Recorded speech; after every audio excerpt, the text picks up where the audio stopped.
Party ఫిరాయింపుల మీద విచారణ దానం నాగేందర్ దగ్గరకు చేరుకుంది. ఖైరతాబాద్ ఎమ్మెల్యే దానం నాగేందర్ మీద దాఖలైన అనర్హత పిటిషన్పై విచారణను వేగవంతం చేసిన అసెంబ్లీ స్పీకర్ గడ్డం ప్రసాద్ కుమార్ ఈ నెల 30న వ్యక్తిగతంగా హాజరు కావాలని నోటీసులు జారీ చేశారు. గతంలో జారీ చేసిన నోటీసులకు దానం నాగేందర్ నుంచి సరైన వివరణ రాకపోవడం, అఫిడవిట్ దాఖలు చేయడంలో జాప్యం జరగడంతో స్పీకర్ ఈసారి నేరుగా విచారణకు రావాలని ఆదేశించారు. ఈ వ్యవహారంలో సుప్రీంకోర్టు కఠినంగా వ్యవహరిస్తోంది. స్పీకర్ నిర్ణయం తీసుకోవడంలో జరుగుతున్న ఆలస్యం మీద తీవ్ర అసహనం వ్యక్తం చేస్తుంది. గత విచారణలో 2 వారాల సమయం ఇచ్చింది. బీఆర్ఎస్ పార్టీ నుంచి గెలిచిన దానం నాగేందర్ కాంగ్రెస్ పార్టీలో చేరడమే కాకుండా సికింద్రాబాద్ ఎంపీ అభ్యర్థిగా పోటీ చేయడం మీద సాంకేతిక ఆధారాలు బలంగా ఉన్నాయని బీఆర్ఎస్ వాదిస్తోంది. మొత్తం 10 మంది ఫిరాయింపుల ఎమ్మెల్యేలలో 7గురిపై ఇప్పటికే పిటిషన్లు తిరస్కరించారు. కడియం, సంజయ్లపై తీర్పు వెల్లడించాల్సి ఉంది.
బ్రేకింగ్ న్యూస్ చూస్తున్నాం. పార్టీ ఫిరాయింపుల మీద విచారణ దానం నాగేందర్ దగ్గరకు చేరుకుంది. ఖైరతాబాద్ ఎమ్మెల్యే దానం నాగేందర్ మీద దాఖలైన అనర్హత పిటిషన్పై విచారణను వేగవంతం చేసిన అసెంబ్లీ స్పీకర్ గడ్డం ప్రసాద్ కుమార్ ఈ నెల 30న వ్యక్తిగతంగా హాజరు కావాలని నోటీసులు జారీ చేశారు.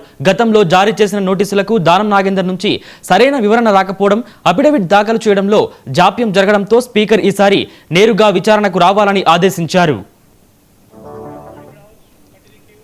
ఈ వ్యవహారంలో సుప్రీంకోర్టు కఠినంగా వ్యవహరిస్తోంది. స్పీకర్ నిర్ణయం తీసుకోవడంలో జరుగుతున్న ఆలస్యం మీద తీవ్ర అసహనం వ్యక్తం చేస్తోంది. గత విచారణలో 2 వారాల సమయం ఇచ్చింది.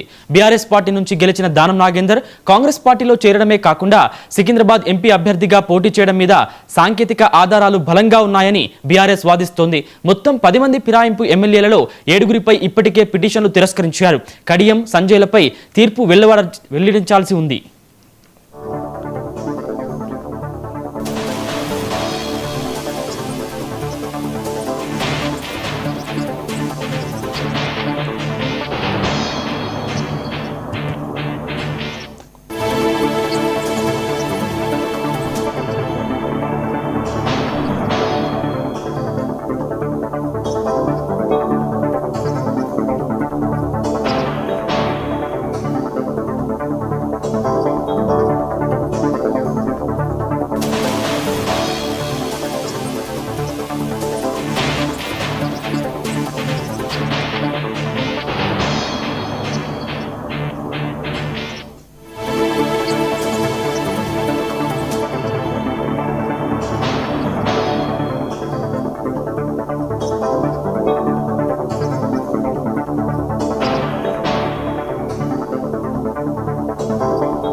పార్లమెంట్